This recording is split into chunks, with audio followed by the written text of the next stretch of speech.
सभापति महोदय, आपने मुझे मांग संख्या 41 जन स्वास्थ्य अभियांत्रिकी विभाग एवं मांग संख्या 42 जल संसाधन पर बोलने का अवसर दिया है। मैं बहुत बहुत धन्यवाद देता हूं। 2 लाइनों से अपनी बात को प्रारंभ करूंगा। हमने देखो नदियों के रुख को मोड़ दिया, जो भी थी बाधाएं उनको सबको तोड़ दिया। आप बातें करते रहे बस 5 बरस तक, भाजपा ने आते ही नदियों को जोड़ दिया। हमारे सभापति महोदय, पानी जैसे गंभीर विषय पर आज सदन में चर्चा हो रही है, सिंचाई जैसे महत्वपूर्ण विषय पर चर्चा हो रही है और मुझे देखकर बहुत आश्चर्य हो रहा है। जिस प्रकार से विपक्ष की संख्या मुझे दिख रही है, मैं समझ सकता हूं कि विपक्ष राजस्थान की जनता के लिए, स्वयं के क्षेत्रों के लिए कितना संवेदनशील है। अभी माननीय सदस्य कह रहे थे नोट से आने वाले भाई कि बहुत सारी पेयजल की समस्या है। सभापति महोदय, मैं कुछ आंकड़े भी देख रहा था। अगर राजस्थान में 18 से 23 के बीच में अशोक गहलोत जी की सरकार, आपकी सरकार पानी पर और सिंचाई पर काम कर रही होती तो राजस्थान में आज पेयजल की समस्या राजस्थान विकट नहीं होती। केवल 5 साल तक भाषण ठोकते रहे, कभी ईआरसी पर भाषण ठोकते रहे, कभी अन्य विषयों पर भाषण चलते रहे। लेकिन मैं समझ सकता हूं राजस्थान में अशोक गहलोत जी, सचिन पायलट जी आपस में मुख्यमंत्री कुर्सी को लेकर लड़ते रहे और 5 साल में विकास के काम को भूल गए। इस कारण से राजस्थान में समस्याएं पैदा हुई हैं। महोदय, मैं कुछ याद दिलाना चाहता हूं विपक्ष को। इनके बजट में बहुत सारी घोषणाएं इन्होंने करी। अमृत योजना के अंतर्गत 5000 करोड़ रुपए की लागत के कार्य और कई जिले उसमें शामिल आपने किए, जिसमें 1 रुपए का काम इन्होंने नहीं करवा पाए। 1 रुपए का काम भी का वर्कआउट भी जारी नहीं हुआ। सभापति महोदय, निवेदन करना चाहता हूं, बाड़मेर में आपने घोषणा करी, झुंझुनू जिले में आपने घोषणा करी, उदयपुर वाटी में, सूरजगढ़ में बहुत सारी योजनाएं आपने बजट में ली, लेकिन 5 साल के कार्यकाल में इन्होंने 1 रुपए का काम इन्होंने प्रारंभ नहीं किया। इसके कारण से पेयजल संकट पैदा हुआ।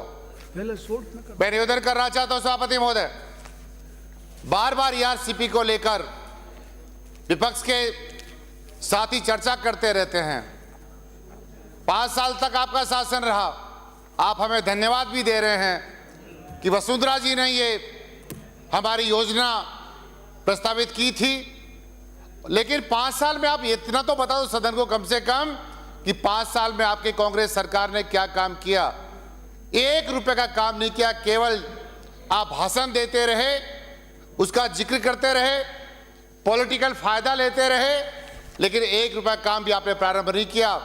मैं राजस्थान के मुख्यमंत्री भागीरथ के रूप में निकलकर माननीय भजन लाल शर्मा जी आए और जिन्होंने प्रधानमंत्री नरेंद्र मोदी जी के सानिध्य में हरियाणा सरकार के मुख्यमंत्री महोदय से बात की, मध्य प्रदेश सरकार के मुख्यमंत्री महोदय से बात करी और इसको जमीन पर पहुंचाने के लिए एमओयू करने का काम भी भजनलाल शर्मा जी की सरकार ने किया, हमारी सरकार ने किया है। ये आपको तो अधिकार ही नहीं है और क्यों इतना पूछते हो एमओयू में क्या हुआ है?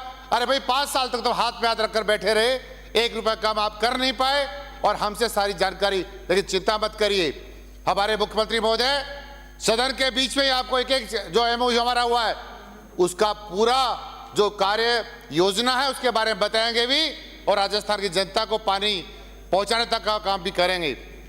महोदय, निवेदन करना चाहता हूं, ईआरसीपी में मैं तो बहुत बहुत धन्यवाद देना चाहता हूं प्रदेश की सरकार को, माननीय मुख्यमंत्री भजनलाल शर्मा जी को। रामगढ़ तक के पानी लाने की बात हमारे पहले पूर्ववर्ती सरकार में, हमारी सरकार में थी, वसुंधरा जी की सरकार में थी। लेकिन मैंने मांग की थी रामगढ़ बांध का पानी त्रिवेणी धाम तक की नदी में जाए, जौनवा धावाई के बांध तक जोड़ा जाए, बूचारा का बांध भरे, छितौली का बांध भरे, हमारे कई विधानसभा में इसका लाभ होगा। और प्रदेश के यशस्वी मुख्यमंत्री जी ने मेरी बात को स्वीकार किया और उन्होंने 4100 करोड़ रुपए हमारी विधानसभा विराटनगर के लिए इस योजना में शामिल करके जोड़ने का काम किया है। मैं बहुत बहुत आभारी हूं प्रदेश के माननीय मुख्यमंत्री महोदय आपका और धन्यवाद भी देना चाहता हूं। विगत सरकार के द्वारा पेयजल के लिए नवनेरा, गलवा, बीसलपुर, इसरदा लिंक की घोषणा की गई। पेयजल जैसी महत्वपूर्ण योजना पर कोई ठोस काम नहीं किया। मैं याद दिला रहा हूं कांग्रेस के साथियों को कि आप केवल मात्र इतना कहना, सरकार पर आक्षेप लगाना, इससे काम राजस्थान का विकास संभव नहीं है। विकास तब संभव होता है जब आपका राज आता है, तब तो आप भूल ही जाते हैं कि आपको करना क्या है। ऐसी हमारी सरकार ने कितना सारा काम किया। लगभग 9,400 करोड़ के कार्यों को 3 कार्यादेश जारी किए हैं। इसके अतिरिक्त 12,064 करोड़ की निविदा मंत्रित्व भी हमारी सरकार ने की है। साथ ही 12,807 करोड़ रुपए की स्वीकृति राशि भी जारी की है। बहुत सारा ईआरसीपी में काम होने वाला नहीं, बहुत सारा है। आप चिंता ना करिए, आने वाले समय में, मैंने कहा था मैं किसान का बेटा हूं, खेत और खलिहान से निकल कर आता हूं। हमेशा इस बात को राजस्थान के इतिहास में याद किया जाएगा कि राजस्थान के इतिहास में 2023 में राजस्थान में भजनलाल शर्मा मुख्यमंत्री बने थे। और ऐसा जब हमारा खेत और किसान और खेत और खलिहान जब हरा भरा होगा, आज राजस्थान में वास्तव में पानी की समस्या है। पानी पर हमें काम करने की आवश्यकता है, राजनीति करने की आवश्यकता नहीं होनी चाहिए। अगर राजस्थान को आगे बढ़ाना है, सब लोगों को मिलकर इस पानी की समस्या के लिए हमें कुछ ना कुछ करना पड़ेगा। लेकिन मैं निवेदन करना चाहता हूं सभापति महोदय कि बहुत सारी ऐसी योजनाएं जिनका जिक्र भी मैं करना चाहता हूं। जेजेएम में भ्रष्टाचार किसने किया? हमारी सरकार ने तो किया नहीं। हमने तो जांचें प्रारंभ करने का काम किया है। अगर जेजेएम में भ्रष्टाचार हुआ तो कांग्रेस के शासन में हुआ। मैं जिक्र करता हूं ऐसे बहुत सारे कामों का, जिसमें मेरा शिवमोगा जिला कोटपुतली भैरवड भी शामिल है, जयपुर ग्रामीण भी शामिल है, दौसा अलवर भी शामिल है, नीमका थाना जिला भी शामिल है, जिसमें जेजेएम में बड़ा करप्शन हुआ और हमारी सरकार ने जांच भी करवाई है। कुछ अधिकारियों को, कुछ ऐसे ठेकेदारों को जेल में भेजने का काम भी किया है। और मैं निवेदन करना चाहता हूं कि जेजेएम में मेरे विधानसभा क्षेत्र विराटनगर में बहुत सारी ऐसी योजनाएं थी जो अभी तक पेंडिंग है, जिनके अभी तक कोई काम प्रारंभ नहीं हुआ। मैं सभापति महोदय आपके माध्यम से आग्रह करना चाहता हूं कि मेरे विधानसभा क्षेत्र विराटनगर में, मैं मंत्री महोदय आपसे भी आग्रह करता हूं, बहुत बड़ी समस्या है। 1000 फीट तक पानी नहीं आता और जितने हमारे बोरिंग ट्यूबवेल्स हम करवाते हैं सूखे चले जाते हैं।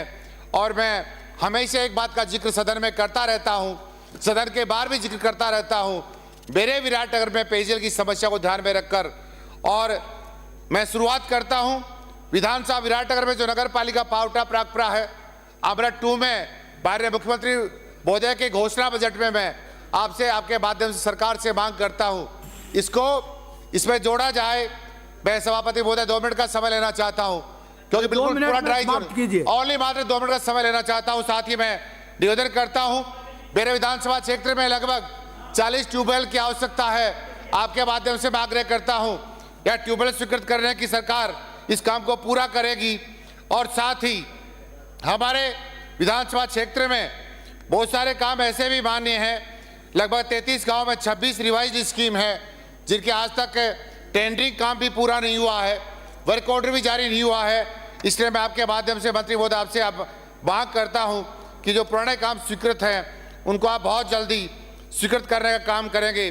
साथ ही मैं WRD विभाग से भी मांग करता हूं, ऐसा हमारा एक आतेला गाँव है जहाँ पर एक बरसाती नाला निकलता है, वहाँ पर जब पानी आता है तब गाँव में बड़ा संकट पैदा होता है।